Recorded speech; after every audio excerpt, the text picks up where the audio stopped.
Opa, como é que vocês estão, seus bandidões? Tudo bom com vocês? Continuação de uma obra que a gente já tem no canal. Se quiserem uma próxima parte, já sabem, né? No episódio anterior, o Prota acabou com Reca facilmente e descobriu que um discípulo da sua peça chamado Ramon está na cidade. E foi lá e entregou uns itens pra ele para consertar, já que estava tudo destruído. O Orgo diz pro Ramon que passou sua vida toda sendo enganado por muitas pessoas, caiu em duas falsas promessas e causou uma grande angústia nesse continente. Ele falhou. Mesmo assim, Ramon, um dia alguém vai aparecer para representar o seu valor para o mundo. Embora ele tenha falhado, espera que ele tenha sucesso. E o Ramon perguntando por que ele estava dizendo essas coisas, como ele poderia ter sucesso, se até mesmo o Senhor falhou o mestre. O Orgo diz que não é que ele não consegue ter confiança em si mesmo, está com medo das armas que irá criar, que acabe caindo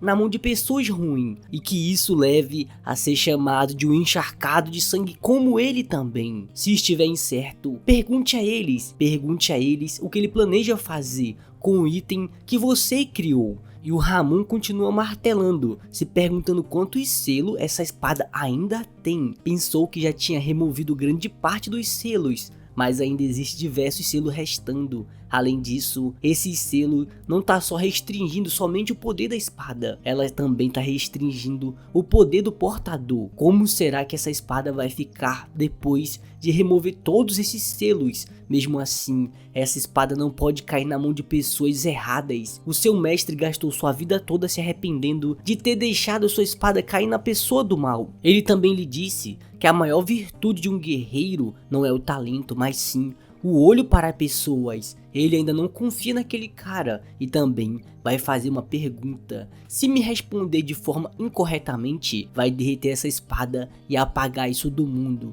O que você vai fazer com essa espada, Senhor Snowman? E o Prota aqui falando que droga, hein? Não esperava que as coisas iam acabar assim. Enquanto ele estava procurando pelos traços da chão, cometeu um erro. O Ramon presenciou a dor do seu mestre. Ele está dizendo algo assim, era praticamente inevitável. O Ramon disse que escutou que ele vai acabar dando isso para a sua sombra. Isso significa que tudo depende dele no final. Os erros que ele cometeu como Orgo estão voltando para si. Normalmente isso seria um problema de múltipla escolha para ele, mas agora é só uma resposta curta. Ele não sabe o que o Orgo passou depois de ter desistido da ascensão e ter deixado ele viver em um vilarejo remoto. A resposta diz para ele que não sabe. Ele ainda não sabe o que vai fazer com essa espada. Se ele encontrar um inimigo, então vai cortar ele. Se tiver que proteger algo, então vai usar a espada para proteger o que precisa. E o Ramon perguntando se ele está mesmo dizendo que não sabe o que vai fazer.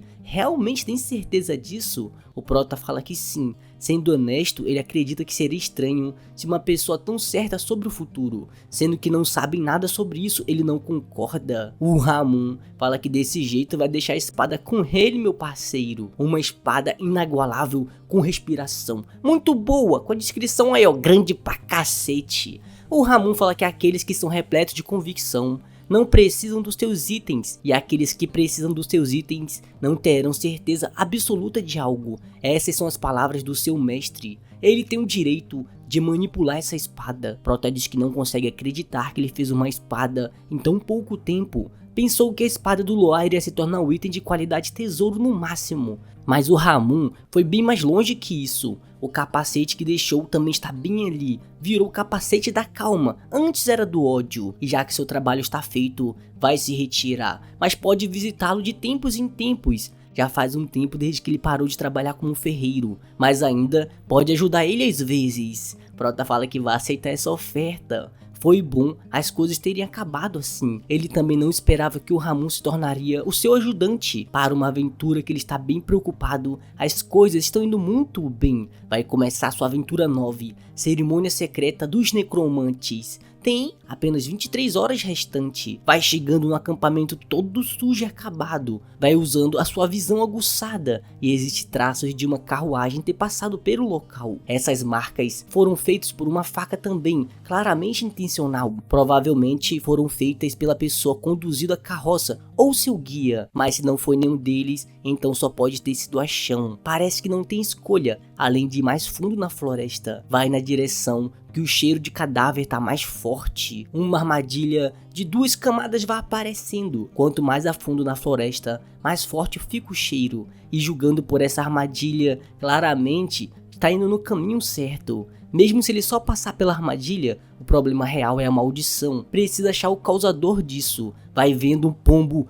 olhando para ele no meio do matagal. Ele já usa o chicote, fala, toma aí o seu pombo de pedra, e desfaz a maldição. Fala que claramente tem algo acontecendo na floresta. E já que a palavra necromante estava no nome da aventura, tem necromantes envolvidos nisso, baseado nas palavras que o chão deixou para trás. A parte sobre os restos da vida eterna é meio preocupante. A Igreja da Vida Eterna. A Igreja da Vida Eterna, qual causava danos e o caos no continente, já que foi uma das suas peças também. O imortal líder da Igreja da Eternidade já deve ter sumido. E apesar disso, a Igreja da Vida Eterna ainda sobreviveu. Está com mau pressentimento sobre tudo. Eles até podem ter sido seus fiéis servos quando ele era o líder, mas se eles me verem como está agora, eles vão simplesmente me caçar em todas as suas futuras aventuras. Primeiro, deveria confirmar se a Igreja da Vida Eterna está conectada com isso antes de fazer qualquer coisa. Comece a escutar a conversa do Cleitinho, perguntando o que eles vão fazer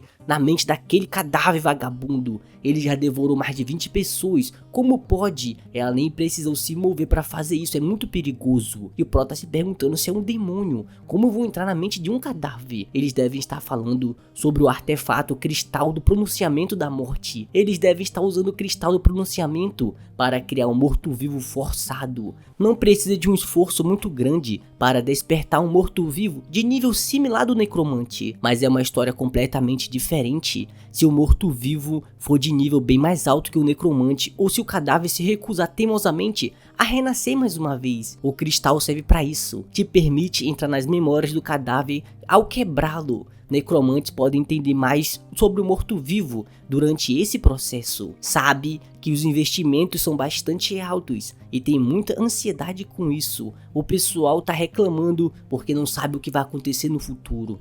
O Cleitinho fala que é por esse motivo que o arcebispo vai vir pessoalmente também. Parece que ele está bem irritado com essa situação. A Igreja da Vida Eterna continua desprezando eles. Sabe que eles vão repassar os pedaços e lhe jogar como os porcos depois que terminarem isso. O que acha que vai acontecer se o arcebispo transformar aquele bicho no morto-vivo dele? Prota já chama o Karuna, falando que vão olhar as tendas, manda ir com ele proteger suas costas. Já tem um carecão apenas roncando safado. E o Prota dizendo que não dá pra acreditar que esse cara tá tão relaxado depois de só colocar algumas armadilhas. E encontrou bem fácil. Foi uma boa ideia ir direto na maior tenda que tinha ali, o cristal do pronunciamento da morte. Deveria ser um cristal escuro como o breu, mas deve ter devorado um grande número de pessoas. O cristal ganha uma tonalidade vermelha, quanto mais pessoas morrem presas aqui. Ele adquiriu esse cristal. E esses documentos parecem ser documentos sobre a Igreja da Verdade da Morte. As pessoas que estão aqui reunindo fazendo isso. Os feitiços são simplesmente comum. Sabia que eles estão tentando forçar um cadáver a virar um morto-vivo. Em um dia de tempestade, a areia diminuiu. O cadáver estava de pé, usando uma armadura. É um relatório sobre isso. Fez um rascunho de como o cadáver se parecia no primeiro dia que se encontraram. O misterioso que o chão está interessado. Prota fala, peraí, esse cadáver é parecida, que até pode ser confundida. O Karuna já começa a ficar paralisado, falando que eu me lembro dessa pessoa. E o Pro tá perguntando o que tu se lembra desse cadáver, mas vão sair por enquanto. Deveriam voltar e olhar o lugar onde a cerimônia está sendo feita também. Eles estão tentando reviver forçadamente o cadáver com um morto-vivo, mas falharam devido à rejeição. Porém, como a cerimônia para o morto-vivo era algo difícil, o cristal de pronunciamento se tornou necessário para eles fazerem isso. E já que não tem outras opções, decidiram notificar a Igreja da Vida Eterna. Prota diz que tem uma noção básica da situação. Esses caras, a Igreja da Verdade e da Morte, falharam diversas vezes em tornar esse cadáver em um morto-vivo, já que as pessoas dentro do cristal foram forçadas ao invés de entrar de forma voluntária. Existe uma grande chance de que o chão tenha entrado no cristal também. Além disso, o Karuna está meio estranho depois de ver aquele desenho. O que está acontecendo? Talvez ele devesse recuar um pouco. Na frente deles já tá o cadáver misterioso. E o Pro tá falando pro Karuna que não está errado. Aquela armadura que ela está usando não é muito diferente da armadura dele no primeiro dia que se conheceram. O que ele faz agora? O melhor cenário possível seria encontrar o chão sem usar esse cristal. E o pior cenário possível seria ser sugado pelo cristal e não ter como escapar. As chances de sobreviver ao cristal dependem do rank do cadáver. Ele não se preocuparia em ficar preso lá se ela não fosse importante. Mas, se ela for bem mais forte do que ele acha, ele tá ferrado. E o Karuna se perguntando por que ele está aqui e quem é ele. O Prota já fica desesperado, falando: Karuna, meu parceiro, volta pra realidade. E o Karuna com uma dor de cabeça, falando: qual foi, Neng? Não grita não. Começa a ficar passando mal. O Prota vê que o cristal tá se ativando sozinho, já fica nervoso, falando: merda. Ele foi ativado pelo cadáver e vai ser transferido para a mente do bicho. Aventura 1, a promessa que eles tinham feito. Tinha um pobre elfozinho de cabelo vermelho amarrado, falando que eles são gêmeos que tinham sido falados. Qual era o nome dos dois? O elfozinho de cabelo vermelho dizendo que não tinha um nome não, e não tem nada a ver com isso também. E o rei falando que a criança de olhos azuis se chamará Karuna e a criança de olhos vermelhos ia ser a Karen. Agora pergunta se eles têm alguma coisa que desejam. A Karen fala que quer que esse imperador de merda morra. O guardinha fala que a piada foi boa e já coloca a espada no pescoço dela. O imperador fala: caramba, tu quer que eu, Montra, morra? Porque deseja minha morte, meu parceiro. Karen diz que ele não sabe o que é fome e frio. Tudo que eles tinham foi tomado deles antes mesmo de que recebessem seu nome, por causa da guerra que o exército deles está travando. Se não fosse pelo império, a vila deles não teria sido destruída. E o imperador aqui falando: ah, tu tá dizendo aquela vila de elfo. Se lembra de receber um relatório sobre isso durante a disputa territorial com o Grid, já que assim não tem escolha a não ser aceitar o pedido dela. Tá de boa, vai garantir esse desejo, mas ainda não é o momento. Ela concorda que isso seria meio injusto agora, porém se eles dois puderem se tornar os cavaleiros mais fortes do Império, então pode pensar sobre isso. Se esse dia chegar, então eu vou dar minha vida de bom grado para vocês. Eu darei vocês a oportunidade de acabar com o Império Montra com as suas próprias mãos. O Karuna fala que esse é o mundo mental deles. Também parece muito com o seu passado. Acha que está começando a lembrar de tudo. Esse parece ser o mundo mental de alguém com quem ele conviveu no passado. O cristal começou a recuperar informações daquele mundo mental. Contava a história de dois elfos que caíram na escravidão, mas conseguiram ascender mais uma vez como cavaleiros. O imperador Montra Jin, ele era um homem de personalidade fria e ele era o mais próximo da perfeição que o humano poderia ser, mas ele também possuía falhas como imperador. Você se lembra daquela promessa de 15 anos atrás? Então, minha parceira, ele fez uma promessa com duas crianças. Sua mente mudou agora? Mas a Karen fala que não mudou nada. E o Jin perguntando se ela acredita que tem as qualificações para fazer isso. Mas a Karen fala que ainda falta muito. E o Jin dizendo que é uma pena. Mesmo assim, o tempo não vai esperar por ela. Como sempre, muitos poderes do comando ameaçam o Império. Essa era uma era onde não seria estranho se a cabeça dele acabasse rolando no chão a qualquer momento. Diz pra Karen pro Karuna: se quiserem manter a promessa de me matar um dia, tornem-se meus cavaleiros e jurem me proteger. Não é como se o ódio de longa data tivesse desaparecido completamente. Porém, Karen supervisionou a contradição do Império durante 15 anos. O Imperador era alguém que desejava a perfeição devido às suas imperfeições. Ele era alguém que procurava escapar da morte, acolhendo aqueles dois pro seu lado. O Karuna e ela aceitaram, e eles seriam cavaleiros deles, do Jin Montra, o imperador do Império Montra. Juraram isso ao sol e às estrelas também. Os cavaleiros gêmeos se tornaram os cavaleiros do imperador para matá-lo. Foram também eles que destruíram a tradição do império de ser 8 guardiões, e cada um deles se tornou o 9º e o 10º guardião respectivamente. Foi um momento histórico do grande império. Então Karuna era um cavaleiro de Montra. Mas na Pandeia atual, não existe esse Império Montra. O que será que aconteceu? A Karen perguntando se ele ia embora, e o Karuna falando que sim. Já falou, ele queria viajar pelo mundo. O mundo que o Jin me mostrou. Ele quer ver com seus próprios olhos se isso tudo existe. As pessoas do Império Montra precisam manter suas promessas, não importa quanto tempo leve. A Karen falou que a promessa que ele fez com ela, que iria voltar a qualquer momento que precisasse dele. Nunca se esqueça dela, meu parceiro. E ele não pode demorar muito também. Precisa ficar saudável e bem. Eles passaram por muitas coisas juntos. O Karuna pergunta quando é que ela vai deixar ele embora, meu parceiro. tá demorando demais com seu discurso. Depois de um tempo ela recebeu uma carta do Karuna e ficou toda feliz. E o Jin dizendo que já passou 3 anos, parece que o Karuna é bem frio, até mesmo com a irmãzinha dele. Pode contar com as mãos quantas vezes saiu da capital. Isso também pode significar o tamanho desse mundo. Na verdade, começa a rir dizendo que ela fica toda tristinha quando não recebe mensagem. Se lembra de como ela costumava chorar todas as noites depois que o Karuna foi embora. Mesmo que o Lain, o Cavaleiro do Sol, ainda tenha restado, é pouca coisa e não falta muito. O velho Lain até mesmo disse que por conta própria que ela pode acabar ultrapassando ele em 1 década, mas isso é muito tempo. E a Karen falando que isso é um grande elogio, vindo daquele velho safado. Também queria ver o Karuna mais uma vez, mas o tempo não esperou e a cidade já estava em chamas.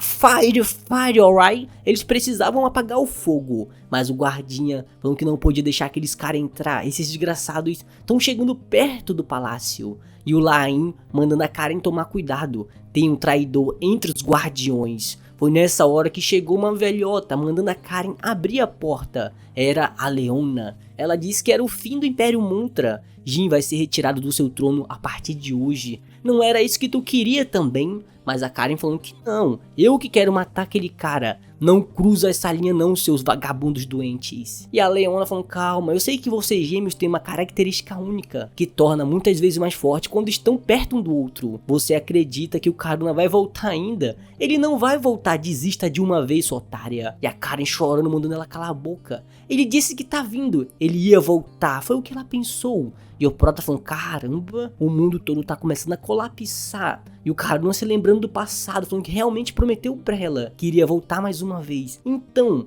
porque ele acabou quebrando a promessa, a Karen já começa a se mexer putona, falando, seu maldito, por que tu quebrou aquela merda de promessa que a gente fez no passado? O Prota já sai correndo, falando, Karuna, meu parceiro, cuidado aí. No pouco momento, quase os dois iam sendo acertados pelaquela sede de sangue. O Jamed já conseguiu puxar ele de dentro do cristal, senão ele ia bater as botas. A água entrou por causa da chuva, poderiam ter acabado como um cadáver desinchado se tivesse demorado um pouco mais. A aventura mudou para o queimado agora. Infelizmente ele tem que procurar por chão, mas tem que terminar essa missão também. Ele precisa tomar uma decisão, se ele vai lutar ou fugir contra o bicho agora. A Karen, Cavaleira de Lótus Vermelha, tá boladona. A diferença de nível entre eles é alta demais. Sem mencionar que ela absorveu a vitalidade da grande floresta em questão de segundos apenas para reviver. O Prota começa a dizer que eles precisam fugir agora mesmo. Usa sua botinha, porque quase ia sendo acertado. Se não fosse por ela, ele tinha sido queimado com aquela bolotona de fogo. Mesmo assim, o seu pé saiu queimando. Falou, caramba, aquela explosão foi gigante. Teria virado pó se a sua vitalidade tivesse sido absorvida por ela agora há pouco. Não consegue derrotar ela no seu estado atual. Com uma diferença de nível próximo de 30, até mesmo um soco leve dela pode lhe apagar do mapa. Vão morrer pra ela em instantes, mesmo se tentar fazer algo. Será que a melhor escolha seria aceitar a penalidade e desistir da aventura? Todas as penalidades aqui são terríveis. Isso não apenas lhe daria o status de derrotado e diminuiria sua honra e fama, como também perderia as suas recompensas. Se ele perder tudo que acumulou até agora, nunca vai conseguir alcançar os seus objetivos. Precisa pensar nisso. Ele sabe sobre as chances de o sistema oferecer uma aventura que você não pode vencer. Tem que ter alguma coisa nessa aventura que pode ajudar a virar esse tabuleiro. O sistema sempre dá aos jogadores um teste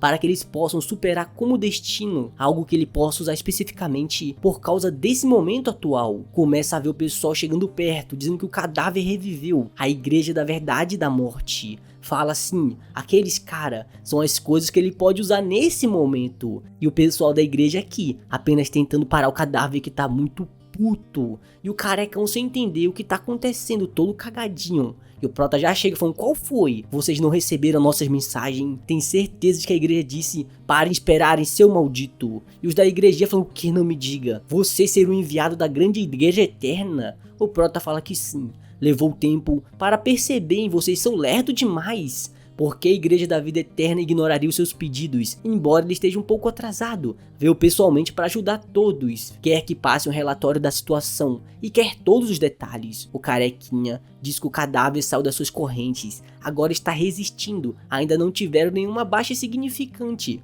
Mas o problema é que o morto-vivo está ficando mais forte aos poucos. E o arcebispo informou que ele está chegando em breve. Prota fala que a visão do arcebispo salvou todos eles. Vai dar o seu melhor para conseguir o máximo de tempo possível até a chegada dele. Até porque eles são praticamente nossa igreja irmã. Já invoca o Karuna falando, meu Neng, tu vai ter que lutar. Você precisa salvar a Karen, meu parceiro. Mesmo que a Karen esteja extremamente poderosa, a julgar pela forma como ela mal consegue lidar com um necromante desse nível, ela provavelmente recebeu penalidades enormes que a impedem de estar com força total. Isso também significa que a chance deles, e os maguinhos falam que o enviado da igreja chegou, abram caminho para ele, meus parceiros. O Karuna vai entrando na primeira fase da lua, vai começar o X1, irmão versus irmão, e o Karuna vai entrando na segunda fase da lua. Mesmo assim, ele não consegue fazer nada por enquanto. A Karen vai apenas desviando facilmente, falando que não, parceiro, vá pra lá, vá, saia de perto.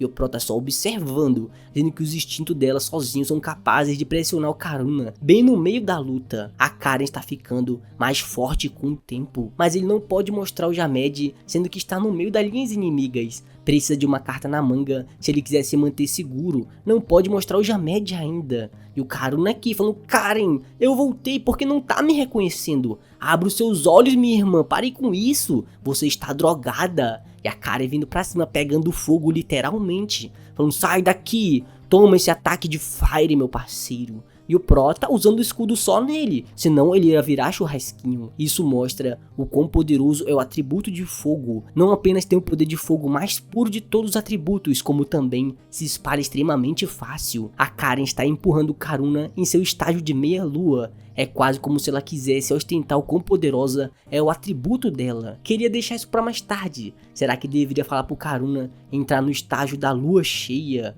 Nessa hora, o pessoal já começa a dizer que o arcebispo Galifa acabou chegando. E o arcebispo Galifa, qual foi? É a primeira vez que se encontram. O que aconteceu com Feiten, o enviado original da igreja, meu parceiro. Prota fala, Galifa, até agradeço o seu esforço. Ele é o Kindrick, o enviado da Igreja da Vida Eterna. O Galife fala que não conhece esse nome não. Você por acaso trouxe o seu cartão da igreja? E o Prota pagando de doido, falando, que cartão? Porque está pedindo isso, tá zombando da minha cara? Porque se tiver, tu vai ver só, meu nobre. O Galifa fala que não, ele deve ter cometido um erro devido à sua idade avançada. Me perdoe, por favor. Prota fala que se for assim, vai aceitar desculpas. Além disso, como pode ver, o problema está ficando cada vez maior. Vão trabalhar juntos, vai controlar a situação daqui primeiro. O Galifa fala que é claro, meu senhor, eu vou ficar apenas aqui de trás. E o Prota falando, puta merda, ele percebeu, tenho certeza disso. E o Galifa aqui, percebendo tudo, ele é falso. De acordo com as leis novas da igreja, é obrigatório andar com o cartão deles. Mas como esperado do cadáver, no qual ele está de olho, aquele morto-vivo é extremamente poderoso. Por enquanto vai aceitar ajudar ele e restringir o morto-vivo. Vai cuidar dele quando uma oportunidade aparecer também. Prota fala que tá sentindo uma sede de sangue por um segundo. As leis da igreja devem ter sido alteradas recentemente, mas julgando pelo fato que ele deixou passar, quer dizer que ele vai aproveitar e me usar também. Agora ele tem que derrotar Karen, enquanto se preocupa com Galifa, esfaqueando pelas costas. Tudo vai ser decidido em uma fração de segundos. Manda o Karuna liberar tudo, soltar sua jatada. E a Karen continua loucona, e o X1 continua indo de frente. E o Karuna falando, Karen, por favor, volte assim, minha irmã. E a Karen só perguntando, seu maldito, por que tu não voltou esse tempo todo? Já mete o chute, sai daqui, não acredito em mentirosos. E o Karuna voando em câmera lenta, como se fosse o Abiribak-Fai. E o Prota só lá de longe, sem fazer porra nenhuma. Isso não é um necromante de verdade, não faz nada, só olha mesmo. Esse necromante é Pochi. E a Karen falando que ele não voltou esse tempo todo, porque ele não manteve a promessa. E lá atrás já tá o Galifa usando seu poder para sugar os próprios ajudantes. Diz que embora seja uma pena ter que usar esse feitiço, infelizmente vai ter que usar parte do pedaço do corpo deles. Vai ser irritante, mas vai ter certeza de montar o corpo dele pedaço por pedaço com sua própria mão. Manda ele tomar isso, monstro safadão. vai dando seu ataque dizendo que ela pode ser poderosa, mas ainda é um morto-vivo sem um dono. Não importa o quão poderosa fique, cadáveres estão sempre fadados a continuar apodrecendo. A Karen vai ativando a sua habilidade de orgulho e o Galia fazendo que os mortos não podem impedir a energia do ódio. Pare com essa resistência fútil e morra logo. Agora você, Kendrick, vamos terminar isso também. E o Pro tá lá, vendo o X1 do Karuna junto com a Karen. E a Karen dizendo como sempre, ele se recusa a responder tudo. Seu irmão que falhou em manter sua promessa, ele abandonou o Império. E acabou.